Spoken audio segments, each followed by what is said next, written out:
대표님, 여기 계셨던 거 아무도 모릅니다. 서현우는 그 말을 남기고 돌아섰습니다. 강도윤은 차가운 철문이 닫히는 소리를 들었습니다. 손목은 이미 감각이 없었고 발목은 욱신거렸습니다. 휴대폰 화면에는 신호 없음이라는 글자만 떠 있었습니다. 그렇게 얼마나 시간이 흘렀는지 알 수 없었습니다. 의식이 점점 흐려지던 그때 멀리서 손전등 불빛이 흔들렸습니다. 거기 누구 있어요? 낯선 청년의 목소리가 들려왔습니다. 박시온이었습니다. 야간 순찰을 돌던 그가 가까스로 들려온 신음소리를 따라온 것이었습니다. 시온은 도윤을 등에 업고 차가운 창고를 빠져나왔습니다. 도윤은 그날 밤 알지 못했습니다. 이 작은 구조 하나가 훗날 무너져가는 회사를 통째로 구하게 될 줄은, 그리고 평생 잊고 지냈던 삶의 진짜 중요한 것을 다시 찾게 될 줄은. 이런 상황이 벌어진 데에는 아주 충격적인 이유가 있었습니다. 지금 이 이야기를 듣고 계신 여러분 어디에 사시나요? 지금 무엇을 하면서 듣고 계신지 댓글로 편하게 남겨주세요. 그럼 지금부터 이야기를 시작하겠습니다. 이야기는 시간을 거슬러 35년 전으로 돌아갑니다. 강도윤은 작은 부품 공장 하나를 친구 서영민과 함께 차렸습니다. 가진 것은 기술과 의지뿐이었고 자본은 늘 부족했습니다. 두 사람은 낮에는 기계를 돌리고 밤에는 장부를 들여다보며 회사를 키워왔습니다. 영민은 늘 도윤보다 한 발 앞서 위험을 감지하는 사람이었습니다. 그래서 도윤은 그를 동업자이자 형처럼 의지했습니다. 어느 해 거래처의 갑작스러운 발주 취소로 회사는 부도 위기에 놓였습니다. 은행 대출 만기는 다가오고 있었고 직원들 월급조차 마련하기 힘든 상황이었습니다. 도윤은 결국 검수를 마치지 못한 부품 일부를 그대로 출고하라는 결정을 내렸습니다. 그것만 넘기면 한숨 돌릴 수 있을 거라 생각했습니다. 하지만 그 부품이 큰 사고로 이어질 뻔한 일이 거래처 내부 감사에서 드러났습니다. 거래처는 즉시 책임자를 밝히라고 요구했습니다. 도윤이 입을 열기도 전에 영민이 먼저 나섰습니다. 제가 혼자 결정한 일입니다. 도윤이는 아무것도 몰랐습니다. 도윤은 그 자리에서 영민의 손을 붙잡고 아니라고 말하려 했습니다. 하지만 영민은 도윤의 손을 슬며시 풀어내며 고개를 저었습니다. 내가 책임지는 게 맞아. 너는 아직 할 일이 많이 남았어. 그 말은 도윤의 가슴에 평생 박힌 못이 되었습니다. 영민은 그렇게 모든 책임을 떠안고 회사 지분을 내놓았습니다. 이후 영민은 빚에 쫓기며 작은 단칸방을 전전했고 몸도 점점 상해갔습니다. 도윤은 매달 몰래 생활비를 보탰지만 영민은 그조차 자주 돌려보냈습니다. 몇 해를 그렇게 버티다 영민은 끝내 병을 이기지 못하고 세상을 떠났습니다. 병상에서 영민이 마지막으로 도윤의 손을 잡고 남긴 말은 단 하나였습니다.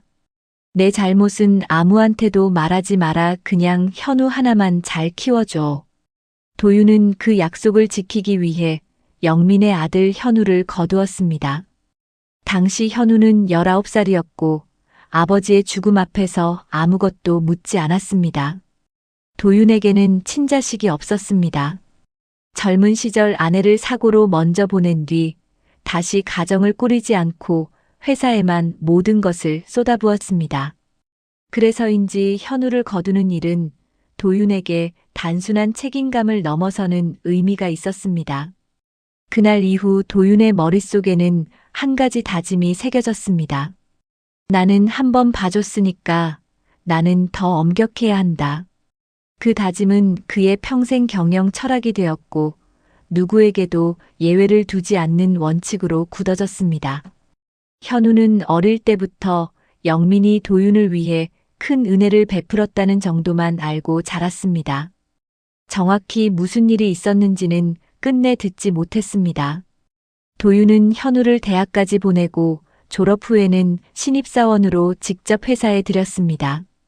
회의 자료를 작성하는 법부터 거래처를 상대하는 태도까지 도윤이 일일이 가르쳤습니다. 야근이 길어지는 날이면 도윤은 늘 현우와 함께 늦은 저녁을 먹으며 하루를 복귀했습니다. 그렇게 15년이 흐르는 동안 현우는 누구보다 빠르게 성장했습니다. 회사 안팎에서는 모두 현우를 다음 대표로 여겼습니다. 도윤 역시 현우의 판단력과 일하는 태도를 믿었고 종종 직원들 앞에서 그를 치켜세웠습니다. 이 친구라면 내가 없어도 회사를 더 키울 겁니다. 도윤이 그런 말을 할 때마다 현우는 가만히 고개를 숙이며 웃어 보였습니다. 2년 전 도윤이 갑작스러운 폐렴으로 병원에 입원했을 때 현우는 보름 동안 회사에서 밤을 새우며 자리를 지켰습니다. 퇴원하던 날 도윤은 병원 복도에서 현우의 어깨를 두드리며 말했습니다. 내가 있어서 마음이 놓인다. 그 한마디에 현우는 아무 대답도 하지 못하고 그저 고개를 끄덕였습니다. 그날의 기억은 두 사람 모두에게 오래 남아 있었습니다. 그러나 최근 몇 달 도윤은 해외 거래 내역을 직접 들여다보다 이상한 점을 발견했습니다. 실체가 불분명한 동남아 거래처와의 계약서가 여러 건 눈에 들어왔습니다. 계약 금액은 시세보다 과도하게 높았고 결제는 모두 현우의 결제선을 통해서만 이루어졌습니다. 도윤은 처음엔 단순한 실수이거나 신규 거래처 검증이 늦어진 것뿐이라 여겼습니다. 하지만 거래처 이름을 검색해도 실제 영업 중인 회사인지조차 확인되지 않았습니다. 도윤은 직접 그 회사들의 사업자 등록 내역을 하나씩 찾아보기 시작했습니다. 하루 종일 사무실에 앉아 서류를 들여다보는 그의 표정은 점점 굳어졌습니다. 책상 한쪽에는 오래전 영민과 함께 찍은 낡은 사진 한 장이 작은 액자에 꽂혀 있었습니다. 서류를 넘기다 지칠 때마다 도윤의 눈길은 자꾸 그 사진으로 향했습니다. 영민에게 진 빚을 갚는다는 마음으로 키운 아이가 지금 자신이 의심하는 사람일 수도 있다는 생각이 들 때마다 가슴이 답답해졌습니다. 도윤은 오래 함께해온 감사팀에 조용히 확인을 요청했습니다. 혹시 모를 오해이기를 바라는 마음이 더 컸습니다. 돌아온 답은 더 불안했습니다. 해당 거래처들의 실제 주소는 모두 한 사람 명의의 작은 사무실로 연결되어 있었습니다. 도윤은 그 사실을 알고도 며칠 동안 아무 말도 하지 않았습니다. 현우를 믿었던 15년의 시간이 그를 망설이게 했습니다. 어느 날 저녁 도윤은 현우를 따로 불러 가볍게 물었습니다. 요즘 동남아 쪽 거래처 일은 잘 진행되고 있나? 현우는 한치의 흔들림 없이 대답했습니다. 네, 대표님, 제가 직접 다 확인하고 진행하고 있습니다. 걱정하지 않으셔도 됩니다. 그 대답이 너무 매끄러워서 도윤은 오히려 더 마음이 무거워졌습니다. 사람이 거짓말을 할 때는 보통 눈빛이 흔들리거나 말이 빨라진다고 생각했습니다. 그러나 현우의 눈빛에는 흔들림이 전혀 없었습니다. 오히려 그 평온함이 도윤의 의심을 더 키웠습니다. 도윤은 결단을 내렸습니다. 믿음과 별개로 사실은 사실대로 확인해야 했습니다. 그는 은퇴한 전직 감사 책임자 최성호에게 직접 연락을 했습니다. 성호는 10년 전 다른 경영진 시절 비슷한 종류의 비리를 발견했던 사람이었습니다. 그때는 위에서 압박이 내려와 조사를 덮은 채 조용히 사직서를 낼 수밖에 없었습니다. 그날의 죄책감은 10년이 지난 지금까지도 그의 마음속에 고스란히 남아 있었습니다. 도윤의 전화를 받은 성호는 잠시 말이 없었습니다. 대표님, 이번엔 절대 덮지 않겠습니다. 그땐 제가 너무 약했습니다. 성호는 전화를 끊고 오래된 캐비닛 깊은 곳에서 10년 전 자신이 몰래 챙겨둔 자료 사본을 꺼냈습니다. 그때는 끝내 쓰지 못했던 자료였지만 언젠가는 쓰일 거라 믿고 버리지 못했던 것이었습니다. 두 사람은 외부에 알리지 않고 조용히 자료를 모으기로 했습니다. 도윤은 그 작업이 끝나기 전까지 현우에게 어떤 의심도 들키지 않으려 애썼습니다. 하지만 그 무렵 현우 또한 자신의 자리가 위태롭다는 걸 이미 감지하고 있었습니다. 현우가 그 동남아 거래처에 손을 댄 이유는 단순한 욕심이 아니었습니다. 2년 전 그는 개인 명의로 무리하게 투자를 했다가 크게 실패했습니다.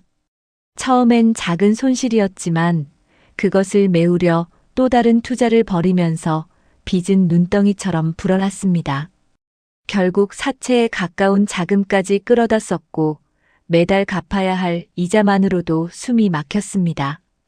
독촉 전화는 새벽에도 걸려왔고 현우는 발신자 번호를 보고서야 겨우 숨을 돌렸습니다. 대표실 책상 앞에서는 누구보다 여유로운 얼굴을 하고 있었지만 퇴근 후 차 안에서는 늘 손이 떨렸습니다.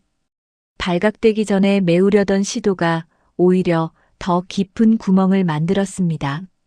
현우는 그 사실을 도윤에게 단 한 번도 털어놓지 못했습니다. 실패한 모습을 보이면 모든 신뢰가 한순간에 무너질 거라는 두려움이 그를 더 깊은 곳으로 밀어넣었습니다. 마음속 어딘가에는 또 다른 생각도 자리 잡고 있었습니다. 아버지가 도윤을 위해 모든 것을 잃었다는 사실을 어렴풋이 알고 있었기에 회사의 일부는 원래 자신의 몫이라는 왜곡된 정당화가 자라났습니다. 그 생각은 현우의 죄책감을 조금씩 무디게 만들었고 결국 결제선까지 손을 대는 데까지 그를 이끌었습니다. 도윤이 자신을 조사하고 있다는 사실을 현우가 알게 된 건 우연이었습니다. 감사팀 직원 한 명이 무심코 흘린 말 한마디 때문이었습니다. 현우는 그날 밤 한숨도 자지 못하고 천장만 바라보았습니다. 모든 게 드러나기 전에 무언가 해야 한다는 생각이 그의 머릿속을 가득 채웠습니다. 그리고 그는 한 가지 계획을 떠올렸습니다. 다음 날 아침 그는 평소처럼 웃는 얼굴로 도윤에게 다가가 조용히 말을 건넸습니다. 대표님, 다음 주에 시간 내주실 수 있으십니까? 예전 저온창 고동 매각건 때문에 마지막으로 직접 보고 결정해 주셔야 할 것 같습니다. 도윤은 그 장소의 이름을 듣는 순간 잠시 말을 잃었습니다. 35년 전 영민과 함께 세웠던 첫 공장이었습니다. 그곳은 도윤에게 단순한 부지가 아니라 그의 모든 죄책감이 시작된 자리였습니다. 그는 거절하지 않았습니다.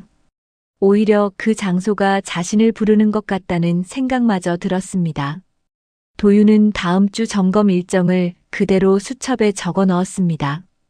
그는 그날까지도 그 약속이 자신을 어디로 데려갈지 전혀 알지 못했습니다. 그저 오래된 공장을 한 번 더 둘러보는 것뿐이라고 생각했습니다. 그렇게 일주일이라는 시간이 조용히 흘러가고 있었습니다. 약속한 날이 다가왔습니다. 도윤은 평소처럼 정장을 단정히 차려입고 회사차에 올랐습니다. 출발하기 전 그는 비서에게 오후 일정을 모두 비워달라고 일러두었습니다. 점검을 마치고 나면 곧장 최성호를 만나 자료를 정리할 계획이었습니다. 현우는 직접 운전대를 잡으며 가는 길 내내 평소와 다름없이 농담을 건넸습니다. 도윤은 그 농담에 웃으며 답했지만 마음 한구석은 며칠째 무거웠습니다. 운전석에 앉은 현우의 옆모습을 도윤은 가만히 바라보았습니다. 15년 전 처음 출근하던 날의 어색한 얼굴이 떠올랐고 그 사이 훌쩍 자란 모습이 새삼스러웠습니다. 설마 하는 마음과 의심하는 마음이 도윤의 안에서 계속 부딪히고 있었습니다. 차창 밖으로 낡은 골목 어귀가 잠깐 스쳐 지나갔습니다. 오래전 이 근방 어딘가에 자신을 받아준 작은 국수집이 있었다는 기억이 문득 떠올랐지만 도윤은 이내 고개를 저으며 생각을 떨쳤습니다. 지금은 그런 옛 생각에 잠길 때가 아니었습니다. 간밤에도 그는 최성호와 통화하며 거래처 자료를 추가로 받아둔 상태였습니다. 오늘 점검을 마치고 나면 곧바로 모든 걸 확인해 볼 생각이었습니다. 저온 창 고동이 가까워질수록 차창 밖 풍경은 점점 낯설어졌습니다. 공장 단지는 오래전 가동을 멈춘 채 매각을 기다리는 흉물처럼 서 있었습니다. 도윤은 그 풍경을 보며 잠시 옛 생각에 잠겼습니다. 35년 전 영민과 함께 처음 기계를 들여놓던 날의 설렘이 떠올랐습니다. 그때는 둘 다 젊었고 두려운 게 없었습니다. 대표님 여기 오시니 옛 생각 많이 나시죠? 현우가 차를 세우며 가볍게 물었습니다. 그렇구나, 이곳이 다 시작이었으니까. 도윤은 짧게 답하며 차에서 내렸습니다. 창고 내부는 냉기가 그대로 남아 있었고 낡은 철제 선반들이 줄지어 서 있었습니다. 천장 한쪽에서는 오래된 환풍기가 삐걱거리는 소리를 내고 있었습니다. 현우는 도윤을 안쪽 깊은 구역으로 안내하며 설비 상태를 하나씩 설명했습니다. 서류철을 펼쳐 보이며 매각 시 철거가 필요한 부분과 보존이 가능한 설비를 구분해 짚어주었습니다. 이쪽 라인은 부품만 따로 빼서 다른 공장으로 옮기면 충분히 다시 쓸 수 있을 것 같습니다. 현우가 손가락으로 도면을 짚으며 설명을 이어갔습니다. 도윤은 그 설명을 들으며 고개를 끄덕였고 평소와 다름없는 신뢰의 눈빛을 보냈습니다. 내가 알아서 잘 정리했구나. 역시 맡기길 잘했다. 도윤의 그 한마디에 현우의 표정이 잠시 굳었지만 도윤은 알아채지 못했습니다. 사실 그 전날 밤 현우는 혼자 그곳에 다녀와 비상 인터폰 선을 미리 끊어두었습니다. 정비 중이라는 표지판을 인터폰 옆에 붙여두어 누구도 이상하게 여기지 않도록 했습니다. 이 구역은 철골 구조가 두꺼워 원래도 휴대폰 신호가 약하게 잡히는 곳이었습니다. 그 사실을 현우는 누구보다 잘 알고 있었습니다. 도윤이 선반 안쪽 깊은 곳까지 살펴보러 들어선 순간이었습니다. 현우는 미리 손을 봐둔 적재 선반 받침대를 슬쩍 건드렸습니다. 요란한 소리와 함께 선반이 무너지며 도윤의 발목 옆으로 자재들이 쏟아졌습니다. 대표님. 현우는 다급한 목소리로 도윤에게 달려갔습니다. 도윤은 넘어지며 발목을 접질렸고 무너진 자재들 사이에 발이 끼인 채 일어서지 못했습니다. 괜찮으십니까? 많이 다치셨습니까? 현우의 목소리는 진짜 놀란 사람처럼 떨리고 있었습니다. 도윤은 통증을 참으며 괜찮다고 손을 내저었습니다. 움직이지 마세요. 제가 가서 사람들 불러오겠습니다. 여기 안쪽은 신호가 안 잡혀서요. 현우는 그렇게 말하고 빠르게 창고 바깥쪽으로 뛰어나갔습니다. 도윤은 그 뒷모습을 보며 그저 고맙다고만 생각했습니다. 발목의 통증이 점점 심해졌지만 곧 사람들이 올 거라는 생각으로 버텼습니다. 하지만 시간이 지나도 아무도 오지 않았습니다. 창고 안은 점점 더 어두워졌고 한겨울 냉기가 옷 속까지 스며들었습니다. 도윤은 휴대폰을 꺼내 신호를 확인했지만 화면에는 신호 없음이라는 글자만 떠 있었습니다. 손목 시계를 보니 벌써 1시간 가까운 시간이 흘러 있었습니다. 도윤의 머릿속에 처음으로 불길한 생각이 스쳤습니다. 한참 뒤 멀리서 발소리가 들려왔고 도윤은 반사적으로 안도했습니다. 하지만 다가온 사람은 다시 들어온 현우였고 그의 손에는 아무 장비도 들려있지 않았습니다. 현우는 도윤 앞에 한참을 가만히 서 있었습니다. 그 표정에는 더 이상 조금 전의 다급함이 남아있지 않았습니다. 대표님 동남아 거래처 일 알고 계시죠? 도윤은 그 말을 듣는 순간 모든 것을 깨달았습니다. 선반이 무너진 게 사고가 아니었다는 사실을 그제야 알았습니다. 현우야, 무슨 짓을 하려는 거냐? 도윤의 목소리는 통증보다 더 떨리고 있었습니다. 현우는 그 질문에 답하지 않았습니다. 대신 출입구 쪽으로 걸어가 안에서만 열리지 않는 비상문을 바깥에서 천천히 잠갔습니다. 이 비상문은 원래 설비 안전 규정상 외부에서만 열리도록 설치된 것이었습니다. 그 사실이 나중에 의도성을 증명하기 더 어렵게 만들 거라는 계산까지 현우는 이미 끝낸 뒤였습니다. 죄송합니다. 대표님, 저도 이러고 싶지 않았습니다. 현우의 목소리가 잠시 흔들렸지만 그는 끝내 돌아오지 않았습니다. 대표님, 여기 계셨던 거 아무도 모릅니다. 현우는 그 말을 남기고 돌아섰습니다.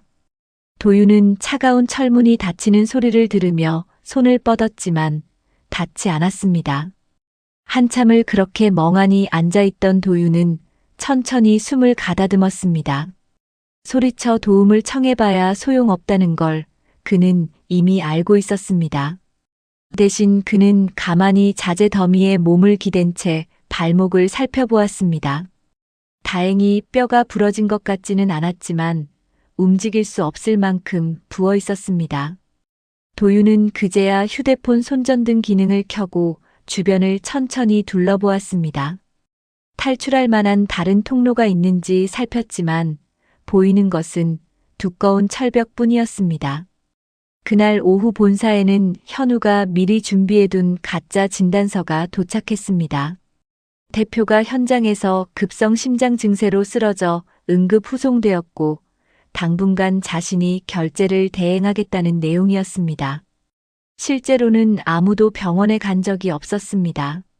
직원들은 그 소식에 놀라며 빠른 회복을 빌었고 누구도 의심하지 않았습니다. 이사회 일부는 즉시 비상경영체제를 논의하기 시작했습니다. 회의실에 모인 이사들의 얼굴에는 당혹감이 가득했습니다. 한 이사가 조심스럽게 손을 들고 물었습니다. 부사장님, 대표님 상태가 정확히 어떻습니까? 직접 면담이라도 해야 하지 않겠습니까? 현우는 잠시도 흔들리지 않고 차분하게 답했습니다. 의료진이 안정이 최우선이라고 해서 면담은 며칠 미뤄야 할 것 같습니다. 제가 모든 상황을 책임지고 보고드리겠습니다. 그 대답에 몇몇 이사들은 고개를 끄덕였지만 한 사람은 여전히 의구심을 거두지 못한 표정이었습니다. 현우는 그 시선을 느끼면서도 끝까지 흔들리지 않는 얼굴을 유지했습니다. 현우는 회의실 가장 안쪽 자리에 앉아 차분한 얼굴로 상황을 정리해 나갔습니다. 같은 시각 최성호는 도윤에게 전화를 걸었지만 연결되지 않아 그저 점검이 길어지는 모양이라 여겼습니다. 하지만 2시간이 더 지나도 연락이 닿지 않자 성호는 점점 불안해졌습니다. 그는 비서실에 전화를 걸어 대표님이 어디 계신지 물었고 비서는 병원 후송 소식을 그제야 전해주었습니다. 성호는 그 말을 듣는 순간 무언가 이상하다는 느낌을 지울 수 없었습니다. 도윤이 점검을 떠나기 전 마지막으로 통화했을 때 그의 목소리는 멀쩡했습니다. 성호는 일단 자료를 안전한 곳에 따로 옮겨두기로 결심했습니다. 창고 안에서 도윤은 점점 감각이 둔해지는 손으로 옷깃을 끌어모았습니다. 발목의 통증은 이미 한참 전부터 무뎌져 있었습니다. 시간이 얼마나 흘렀는지조차 가늠할 수 없었습니다. 입김조차 점점 옅어지는 것을 도윤은 느낄 수 있었습니다. 도윤의 머릿속에는 오래전 영민이 마지막으로 남긴 말이 떠올랐습니다. 현우 하나만 잘 키워줘. 그 약속을 지키려 애썼던 15년이 지금 이 순간으로 돌아온 것 같았습니다. 어디서부터 잘못된 것인지 도윤은 끝내 알 수 없었습니다. 의식이 점점 흐려지는 가운데 도윤은 차가운 바닥에 등을 기댄 채 눈을 감았습니다. 눈을 감자 오히려 더 또렷하게 옛 장면들이 떠올랐습니다. 영민과 함께 처음 기계 앞에 서서 환하게 웃던 순간이 가장 먼저 스쳐 지나갔습니다. 그 다음엔 현우가 처음 입사하던 날 어색하게 인사를 건네던 모습이 이어졌습니다. 이 모든 시간이 결국 이 차가운 바닥으로 이어졌다는 사실이 너무나 아득하게 느껴졌습니다. 멀리서 무언가 부딪히는 소리가 들리는 것 같기도 했지만 더는 확신할 수 없었습니다. 그 소리가 점점 가까워지고 있다는 것조차 도윤은 알지 못했습니다. 박시호는 그날도 평소처럼 야간 순찰을 돌고 있었습니다. 이 일대 폐공장 단지를 관리하는 작은 용역업체에서 일한 지 벌써 3년째였습니다. 시온의 아버지는 몇 해 전 비슷한 공장에서 일하다 사고로 다리를 크게 다쳤고 그 뒤로는 거동이 불편한 채 집에만 있었습니다. 어머니는 시온이 어릴 때 집을 나가 소식이 끊긴 지 오래였습니다. 그 사고가 있은 뒤로 시온은 학업을 포기하고 생계를 책임지게 되었습니다. 밤에는 순찰을 돌고 낮에는 다른 일터로 나가는 날들이 반복되었습니다. 외할머니 윤복순이 그런 시온을 곁에서 묵묵히 챙겨주었습니다.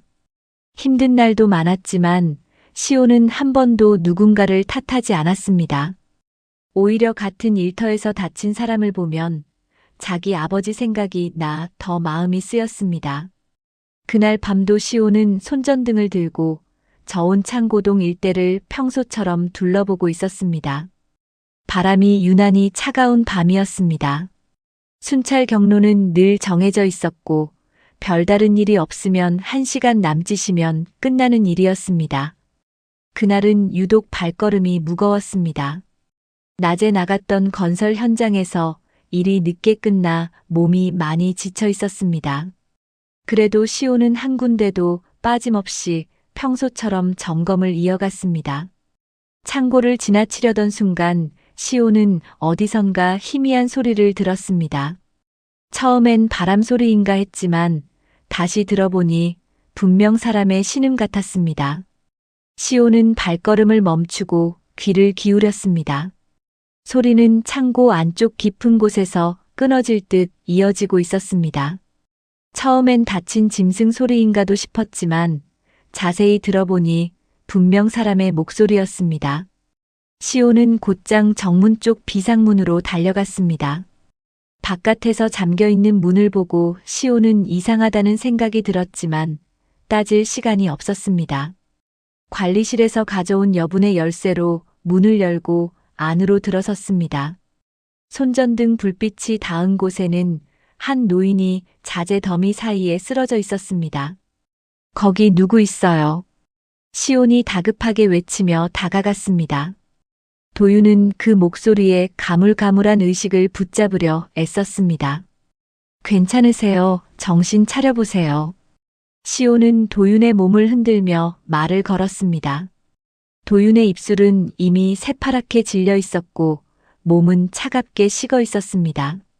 시온은 자신도 모르게 욕이 터져나올 만큼 다급해졌습니다. 대체 누가 이런 곳에 사람을 두고 갔는지 생각할 겨를도 없었습니다. 시온은 더 지체할 수 없다고 판단했습니다. 그는 입고 있던 외투를 벗어 도윤의 몸을 감싸고 등에 업었습니다. 체구가 크지 않은 시온이었지만 그 순간만큼은 힘이 솟았습니다. 조금만 참으세요. 금방 따뜻한 곳으로 갈게요. 시온은 그렇게 말하며 창고를 빠져나와 가까운 자신의 집으로 향했습니다. 병원이 더 가깝지 않냐고 묻는다면 대답하기 어려웠겠지만 이 시간 구급차를 부르고 기다리는 것보다 일단 몸을 녹이는 게 먼저라는 생각뿐이었습니다. 시온의 집은 오래된 단층 집이었고 작은 마당 안쪽에 따뜻한 불빛이 켜져 있었습니다. 시온의 외할머니 윤복순이 인기척에 놀라 문을 열고 나왔습니다. 이게 무슨 일이냐? 복순은 손자의 등에 업힌 노인을 보고 놀란 목소리로 물었습니다. 창고에서 발견했어요. 일단 좀 녹여드려야 할 것 같아요. 복순은 2번 묻지 않고 곧장 방 안에 이불을 깔았습니다. 시온은 도윤을 조심스럽게 눕히고 마른 수건으로 몸을 닦아주었습니다. 복순은 부엌으로 가 뜨거운 물을 끓이고 따뜻한 국물을 준비했습니다. 도윤이 어렴풋이 눈을 뜬 건 한참이 지난 뒤였습니다. 여기가 어디입니까? 도윤이 쉰 목소리로 물었습니다. 창고에서 쓰러져 계셨어요. 저희 집으로 모셔왔습니다. 병원에 연락할까요? 시온이 조심스럽게 물었습니다. 도윤은 잠시 생각하다 고개를 저었습니다. 아니, 잠시만 기다려주게. 회사 쪽에는 아직 연락하지 말아주게. 시호는 영문을 알 수 없었지만 그 말을 따라주기로 했습니다. 복순이 그릇을 들고 들어와 도윤 옆에 앉았습니다. 몸 좀 녹이시고 이거라도 좀 드세요. 복순이 따뜻한 국물 그릇을 내밀며 말했습니다. 도윤은 떨리는 손으로 그릇을 받아들었습니다. 국물 냄새를 맡는 순간 도윤의 머릿속에 무언가 스쳐 지나갔습니다. 멀고도 익숙한 냄새였습니다. 이 냄새, 혹시 예전에 국수집을 하셨습니까? 도윤이 떨리는 목소리로 물었습니다. 복수는 잠시 놀란 표정을 지었습니다. 어떻게 아셨어요? 젊었을 때 한참 동안 국수집을 했었지요. 도윤의 눈이 천천히 커졌습니다. 30년도 더 된 기억 하나가 선명하게 떠올랐습니다. 사업이 무너지고 영민이 모든 책임을 떠안은 뒤 도윤은 한동안 정신을 놓고 거리를 떠돌았습니다. 그 시절 매일 밤 작은 국수집에 들러 외상으로 국수 한 그릇을 얻어먹곤 했습니다. 주인은 한 번도 돈을 받지 않았고 늘 따뜻한 말 한마디를 더 얹어주었습니다. 제가 그 시절 이 근방 작은 국수집에서 외상으로 국수를 얻어먹은 적이 있습니다. 도윤이 떨리는 목소리로 말을 이었습니다. 복순의 얼굴에도 천천히 옛 기억이 떠오르는 듯 했습니다. 그때 그 청년이 설마 댄님이셨던 겁니까? 도윤은 고개를 끄덕이며 눈시울이 붉어졌습니다. 그때 사장님이 해주신 말씀을 지금까지도 잊지 못하고 살았습니다. 복수는 가만히 도윤을 바라보았습니다. 빚진 건 잊지 말고 살아라 갚으라는 게 아니라 잊지 말라는 거다. 도윤이 그 말을 그대로 읊자 복순의 눈에도 눈물이 차올랐습니다. 그 말을 아직도 기억하고 계셨군요. 그 말 덕분에 다시 일어설 수 있었습니다. 사장님이 제 인생을 살린 거나 마찬가지입니다. 도윤은 그때를 떠올리며 천천히 말을 이어갔습니다. 그때 저는 모든 걸 잃고 차라리 사라지고 싶었습니다. 그런데 매일 밤 그 국수 한 그릇과 사장님의 말씀이 저를 다시 일으켜 세웠습니다. 복수는 손수건으로 눈가를 훔치며 고개를 저었습니다.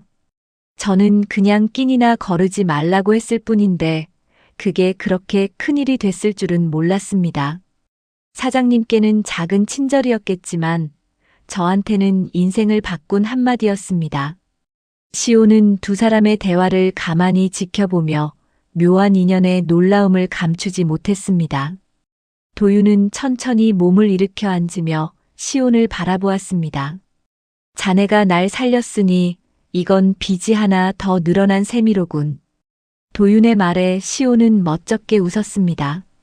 그런 거 생각하지 마세요. 당연히 해야 할 일이었어요. 도윤은 시온의 거친 손을 가만히 내려다보았습니다. 밤낮 없이 일한 사람의 손이라는 걸 한눈에 알 수 있었습니다. 낮에는 무슨 일을 하나. 인력사무소에서 소개해주는 일은 다 합니다. 건설 현장도 가고 물류일도 하고요. 아버님이 다치셨다고 들었는데 내 거동이 불편하셔서 제가 벌어야 합니다. 할머니랑 셋이 살고 있어요. 도윤은 그 대답을 들으며 잠시 말을 잇지 못했습니다. 사람을 살리고도 별일 아니라는 듯 말하는 그 태도가 오히려 더 묵직하게 다가왔습니다. 공부는 더 하고 싶지 않았나? 시호는 잠시 머뭇거리다 솔직하게 답했습니다. 기계 만지는 쪽으로 자격증을 따고 싶긴 한데 학원비가 부담스러워서 미루고 있어요. 도윤은 그 말을 마음속 깊이 새겨두었습니다. 도윤은 그제야 자신이 처한 상황을 천천히 떠올리기 시작했습니다. 현우가 자신을 가둔 채 본사에 거짓 보고를 했을 거라는 생각이 들자 마음이 급해졌습니다. 부탁이 있네. 자네 휴대폰을 좀 빌려줄 수 있겠나? 시호는 곧바로 휴대폰을 건네주었습니다. 도윤은 떨리는 손으로 최성호의 번호를 눌렀습니다. 신호가 2번 울리기도 전에 성호가 다급하게 전화를 받았습니다. 대표님 대체 어디 계셨던 겁니까? 회사에서는 병원에 계신다고 하는데 어느 병원인지조차 알려주지 않습니다. 도윤은 짧게 숨을 고른 뒤 천천히 입을 열었습니다. 성호 씨, 지금부터 내가 하는 말 잘 들어주게. 사고가 아니었네. 전화기 너머로 성호의 숨소리가 멈춘 듯 조용해졌습니다. 무슨 말씀이십니까? 자세히 말씀해 주십시오. 현우가 나를 그 창고에 일부러 가둬두고 갔네. 회사에는 가짜 진단서까지 보냈더군. 성호는 한동안 말을 잇지 못했습니다. 제가 지금 바로 모시러 가겠습니다. 위치를 알려주십시오. 도윤은 시온이 적어준 주소를 그대로 불러주었습니다. 전화를 끄는 도윤은 깊은 한숨을 내쉬며 천천히 눈을 감았습니다. 이제부터가 진짜 시작이라는 사실을 그는 누구보다 잘 알고 있었습니다. 30분쯤 지나 최성호의 차가 시온의 집 앞에 도착했습니다. 성호는 차에서 내리자마자 곧장 방 안으로 들어와 도윤의 상태를 살폈습니다. 대표님, 얼굴이 왜 이렇게 상하셨습니까? 괜찮네. 일단 여기서 나가서 이야기하지. 도윤은 자리에서 일어서며 시온과 복순에게 깊이 고개를 숙였습니다. 두 분이 아니었으면 오늘 제가 어떻게 됐을지 모릅니다. 이 은혜는 절대 잊지 않겠습니다. 복순은 손사래를 치며 그저 몸 조심하라는 말만 건넸습니다. 시온은 도윤을 부축해 차까지 데려다 주었고 도윤은 그의 손을 한참 동안 꼭 잡았습니다. 다시 보세. 곧 좋은 소식으로 찾아오겠네. 도윤은 그렇게 말하고서야 차에 올랐습니다. 성호의 차는 회사가 아닌 외곽의 한 안가로 향했습니다. 혹시라도 현우 쪽 사람들 눈에 띄지 않게 미리 마련해둔 장소였습니다. 도윤은 그곳에 앉아 따뜻한 차를 마시며 천천히 정신을 가다듬었습니다. 손끝에 한기는 가셨지만 가슴속 한기는 쉽게 가라앉지 않았습니다. 성호는 그런 도윤을 가만히 지켜보다 조심스럽게 물었습니다. 몸은 좀 어떠십니까? 정말 병원에 안 가셔도 되겠습니까? 지금은 그게 중요한 게 아니네. 시간이 없어. 도윤은 자세를 고쳐 앉으며 단호하게 말했습니다. 성호 씨, 지금까지 모은 자료 좀 보여주게. 성호는 가방에서 서류 뭉치를 꺼내 하나씩 펼쳐놓았습니다. 동남아 거래처 5곳 모두 한 사람 명의의 사무실로 연결되어 있었습니다. 그 사람은 현우 부사장님의 대학 동기더군요. 도윤은 서류를 들여다보며 입술을 굳게 다물었습니다. 결제 내역도 정리해뒀습니다. 지난 1년간 이체된 금액만 따져도 수십억 원이 넘습니다. 성호는 이어서 또 다른 서류를 꺼냈습니다.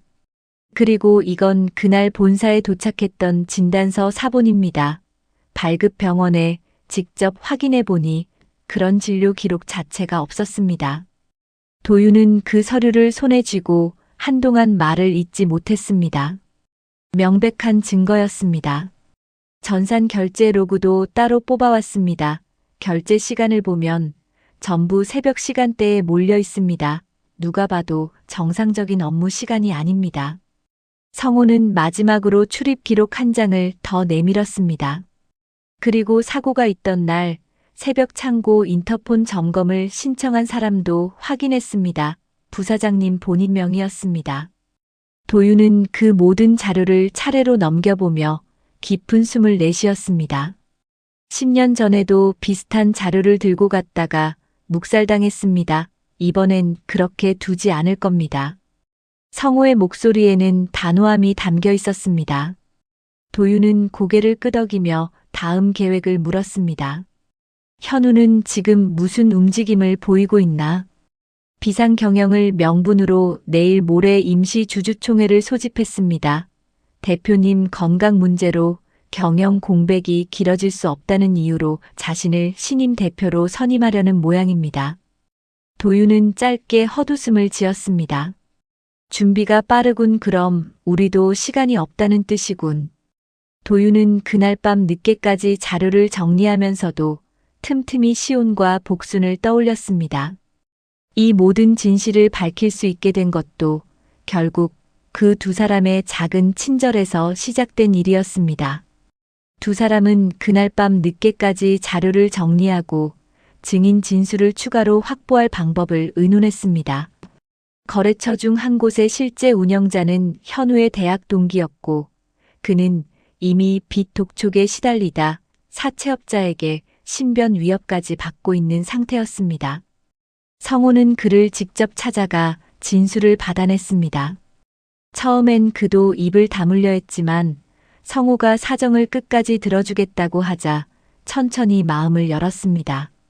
부사장님이 먼저 제안했습니다. 서류만 맞춰주면 수수료를 챙겨주겠다고 했습니다. 처음엔 작은 금액이었는데 점점 요구하는 금액이 커졌습니다. 저도 빠져나오고 싶었지만 이미 너무 깊이 들어가 있었습니다. 그는 떨리는 손으로 자필 진술서에 서명을 했습니다. 그 진술은 결정적인 증거가 되었습니다. 주주총회가 열리는 날이 밝았습니다. 대강당에는 주요 주주들과 임원들이 모두 모여 있었습니다. 현우는 단상에 올라 차분한 목소리로 입을 열었습니다. 존경하는 주주 여러분, 대표님의 건강 상태로 인해 회사는 지금 중대한 갈림길에 서 있습니다. 현우는 그동안의 실적과 자신의 비전을 차례로 발표하며 신임 대표 선임 안건에 대한 지지를 호소했습니다. 화면에는 매출 그래프와 향후 계획이 차례로 떠올랐고 현우의 발표는 흠잡을 데 없이 매끄러웠습니다.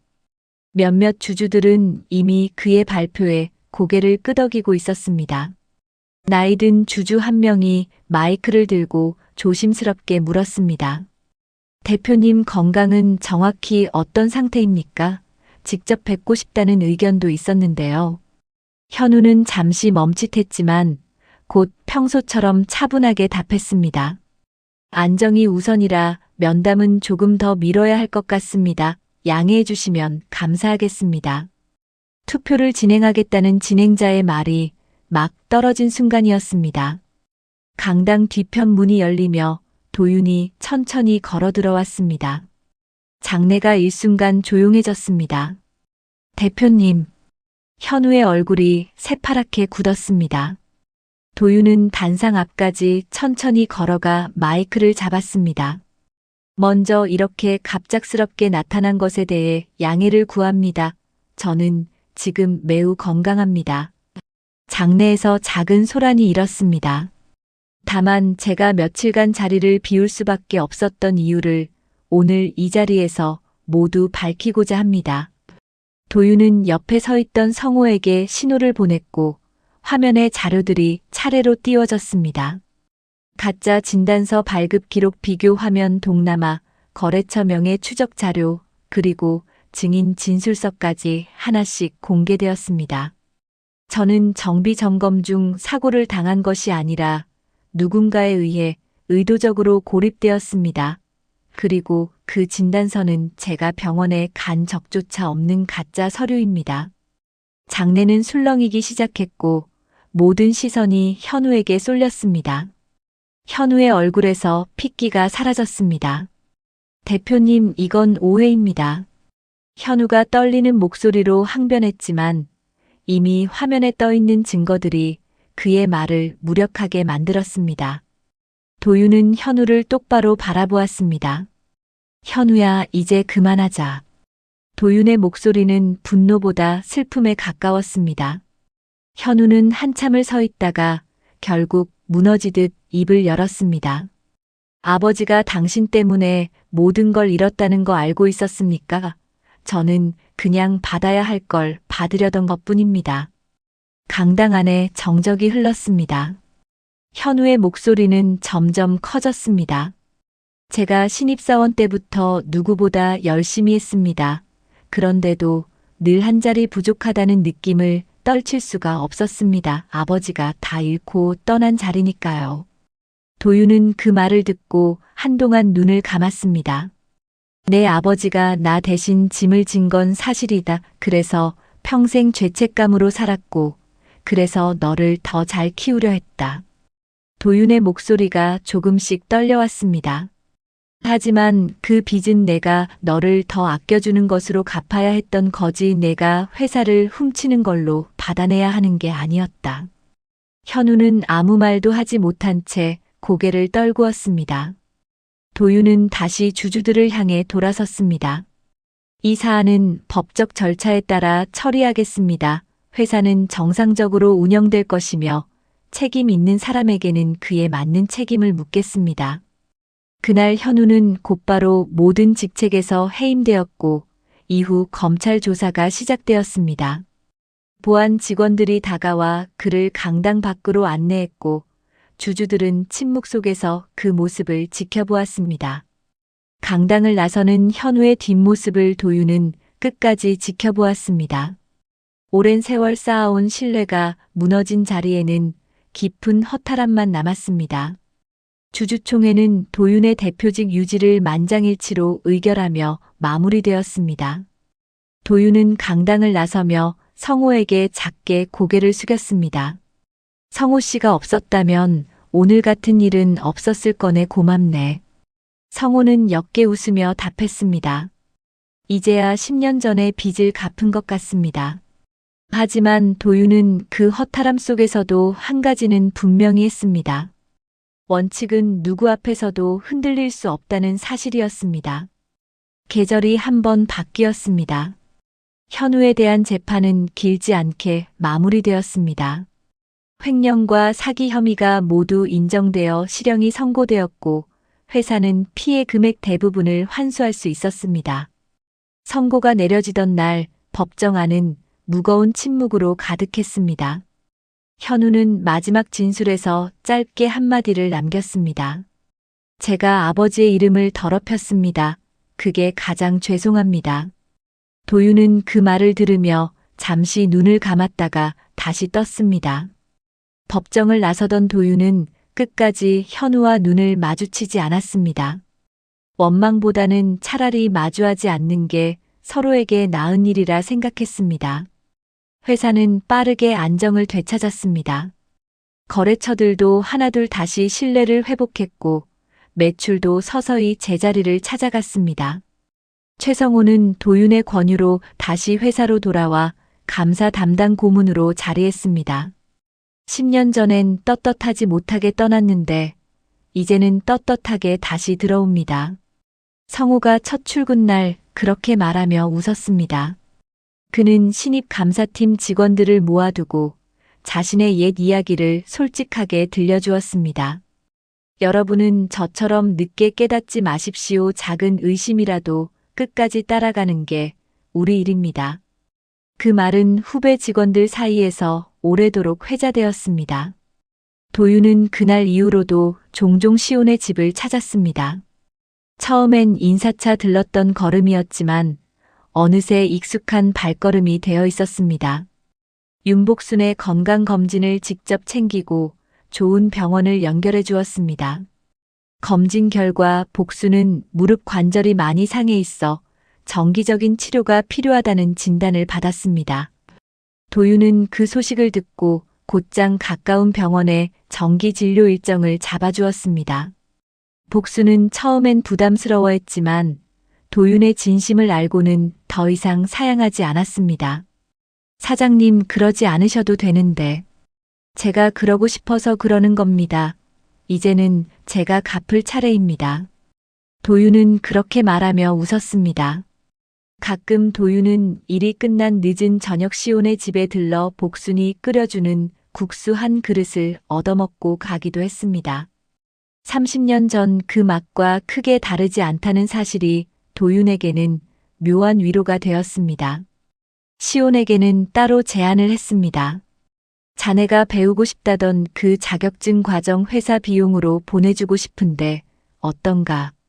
시온은 처음엔 손을 내저으며 사양했습니다. 그렇게까지 받을 이유가 없습니다. 저는 그냥 해야 할 일을 한 것뿐인데요. 그날 자네가 아니었으면 나는 지금 여기 없었을 거네. 이건 동정이 아니라 내가 빚을 갚는 거라고 생각해주게. 도윤의 진지한 말에 시온은 결국 고개를 끄덕였습니다. 그 소식을 전해 들은 시온의 아버지는 휠체어에 앉은 채로 한참을 말없이 눈물을 훔쳤습니다. 우리 아들이 드디어 제대로 된 길을 걷게 되는구나.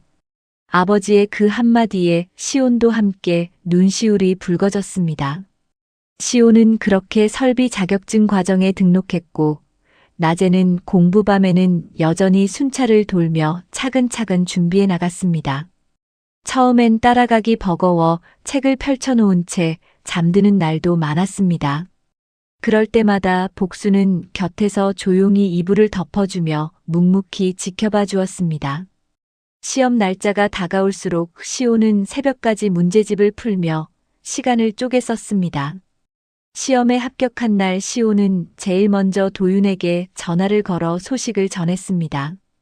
합격했습니다. 감사합니다. 도윤은 진심으로 기뻐하며 시온을 따로 불렀습니다.